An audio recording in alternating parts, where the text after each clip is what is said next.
رات گزر گئی تو صبح ان مقدس سروں کو نیزوں پر بٹھایا گیا، اونٹوں کی سواریوں پر مقدس بیٹیوں کو بٹھایا گیا، اور یہ لٹا پٹا سارا قافلہ سوئے کوفہ کی طرف روانہ ہو گیا۔ ظالم یزیدی اس قافلے کو لے کر کوفہ کی طرف روانہ ہو گئے۔ رات کو ابن سعد کے لشکر میں کسی نے پوچھا کہ حضرت زین العابدین کو بھی شہید کر دے، لیکن ابن سعد نے کہا یہ بیمار بچہ ہے، اسے چھوڑ دو۔ مشیت الہی بھی یہی تھی کہ کوئی رد و سعادات میں سے ضرور موجود رہے، جس نے سب کچھ آنکھوں سے دیکھا ہو، وہ حالات کا عینی شاہد ہو۔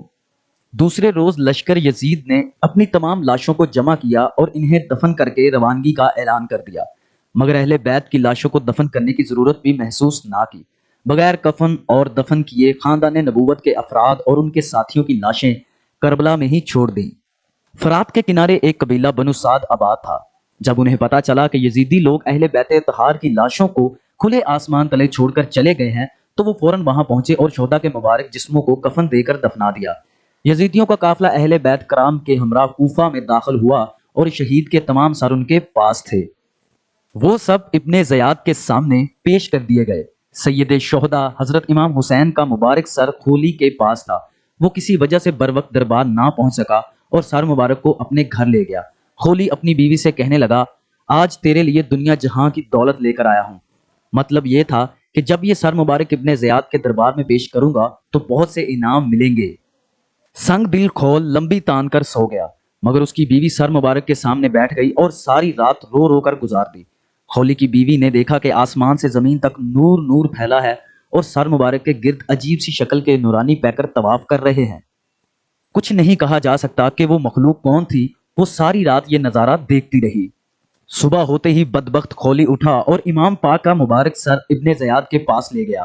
امام علی مقام کا سر مبارک باقی سروں کے ساتھ خاندان رسول کے باقی قیدیوں کے ساتھ اس بدبخت ابن زیاد کے تخت کے سامنے پیش کیا گیا۔ وہ بدبخت اس وقت تخت پر ہی بیٹھا تھا اور اس کے ہاتھ میں ایک چھڑی تھی۔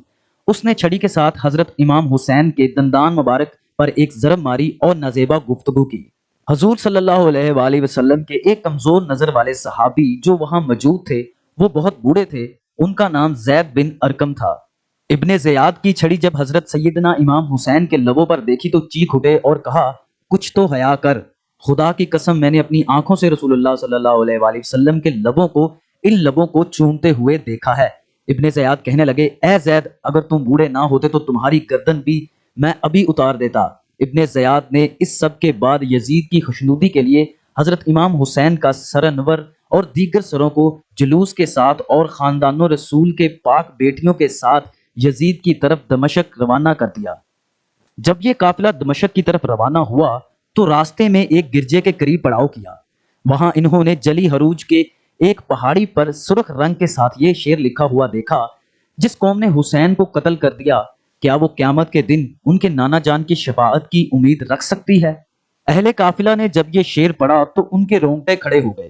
وہ یہ سمجھنے سے قاصر تھے کہ اس پہاڑی پر ایسے انداز میں یہ شعر کس نے لکھا ہے۔ ابھی وہ حیران و پریشان ہو رہے تھے کہ قریبی گرجے سے ایک پادری ان کے پاس آیا تو اہل قافلہ نے اس کی آمد کو غنیمت جانا اور اس سے پوچھا، یہ شعر اس پہاڑی پر کس نے لکھا ہے اور یہ کب سے لکھا ہوا ہے؟ وہ راہب کہنے لگے کہ یہ شعر تو یہاں ہمارے بڑوں کے زمانے سے لکھا ہوا ہے۔ راہب نے پوچھا کہ یہ نیزے پر سر کس کا ہے؟ یہ قیدی کون ہیں؟ راہب کو بتایا گیا کہ یہ سر حسین ابن علی کا ہے اور یہ بیٹیاں اسی مقدس خاندان کی ہیں۔ وہ راہب کانپ اٹھا۔ 10,000 دینار کے بدلے اس راہب نے ایک رات کے لیے اس قافلے سے سر حسین لے لیا۔ چنانچہ قافلے نے ایک رات کے لیے وہیں پڑاؤ کیا۔ راہب نے اپنا گھر خالی کروا کر پاک بیٹیوں کو وہاں ٹھہرایا اور خود مبارک سر کو ایک دھوئے ہوئے پاک تشت میں رکھ کر خود اس کے سامنے بیٹھ گیا۔ خیر، یہ الگ واقعہ ہے کہ کیسے اس راہب نے پاک بیٹیوں اور مبارک سر کی خدمت کی، جو یہاں بیان کرنا مقصود نہیں ہے۔ صبح ہوتے ہی یہ قافلہ دوبارہ روانہ ہوا اور جب یہ قافلہ یزید کے دربار میں پہنچا تو وہ پہلے سے ہی اس قافلے کا منتظر تھا۔ جب سر حسین یزید کے سامنے رکھا گیا اور وہ اپنے تخت پر بیٹھا تھا تو اس نے ایک چھڑی حضرت حسین کے ہونٹوں اور دانتوں پر مار کر کہا، تم اپنے انجام کو پہنچ چکے ہو۔ یزید نے جب نوائسہ رسول کے سر مبارک کی توہین کی تو وہاں موجود حاضرین نے اعتراض کیا، جس میں قابل ذکر یحییٰ بن حکم اور صحابی رسول حضرت ابو برزہ اسلمی تھے، جن کو یزید نے اپنے محل سے نکال دیا۔ اس کے بعد دختر سیدہ کائنات حضرت زینب نے ایک تاریخی ساز خطبہ یزید کے دربار میں دیا، جس میں وہاں موجود لوگوں کے دل لرز اٹھے۔ یزید جب پشیمان ہوا تو اس نے قافلے کو قید میں ڈال دیا۔ رہائی کے بعد یہ قافلہ جب مدینہ پہنچا تو وہاں کے لوگوں نے چیخو پکار کی۔ ناظرین گرامی، سیدہ شہدہ کے مبارک سر کے بارے میں 5 روایات ملتی ہیں کہ وہ کہاں اور کس نے دفن کیا۔ سب سے پہلی روایات علامہ قرطبی اور شاہ محدث کہ یزید نے اسیران کربلا اور سر انور کو مدینہ بھیجا، جہاں پر حضرت امام زین العابدین نے سر مبارک کو حضرت حسن یا حضرت سیدہ فاطمہ سلام اللہ علیہ کے پہلو میں دفن کر دیا۔ دوسری روایات میں ابو ریحان البیرونی کہتے ہیں کہ اسیران کربلا نے 40 روز کے بعد کربلا واپس آ کر سر مبارک کو جسد مبارک کے ساتھ ملا کر دفن کیا۔ تیسری روایات یہ ہے کہ یزید کے حکم پر سر امام حسین کو ہر شہر میں لے جایا گیا۔ اسکلان پہنچا تو وہاں کے امیر نے اسے دفن کر دیا۔ چوتھی روایت یہ ہے کہ اسکلان میں جب فرنگیوں کی حکومت قائم ہوئی تو 548 ہجری میں طایا بن زریق نائب مصر نے اسکلان سے سر انور کو لیا اور مصر لے گیا۔ وہاں اس نے مشہد حسینی بنوا دیا۔ اس کے متعلق علامہ ابن حجر حتیمی مکی روایت فرماتے ہیں کہ سلمان بن عبد الملک نے حضور صلی اللہ علیہ وآلہ وسلم کو خواب میں دیکھا کہ آپ اس کے ساتھ ملاقات فرما رہے ہیں اور اس کو بشارت دے رہے ہیں کہ صبح اس نے حضرت امام حسن بصری رضی اللہ تعالی عنہ سے اس کی تعبیر پوچھی۔ انہوں نے فرمایا شاید تو نے حضرت محمد صلی اللہ علیہ وسلم کی آل کے ساتھ کوئی بھلائی کی ہے۔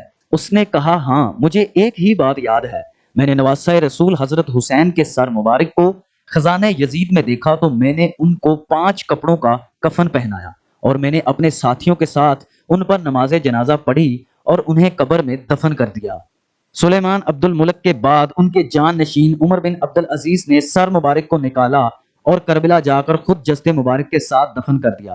ایک روایات یہ ہے کہ کہجب منصور ابن جمہور نے شام کو فتح کیا تو شہر میں داخل ہونے کے بعد وہ یزید کے خزانے والے کمرے میں گیا۔ وہاں پر اسے سرخ رنگ کی ایک ٹوکری ملی۔ منصور نے اپنے غلام سے کہا کہ اس ٹوکری کو حفاظت سے رکھو، یہ بنی امیہ کی قیمتی خزانوں میں سے ایک خزانہ ہے۔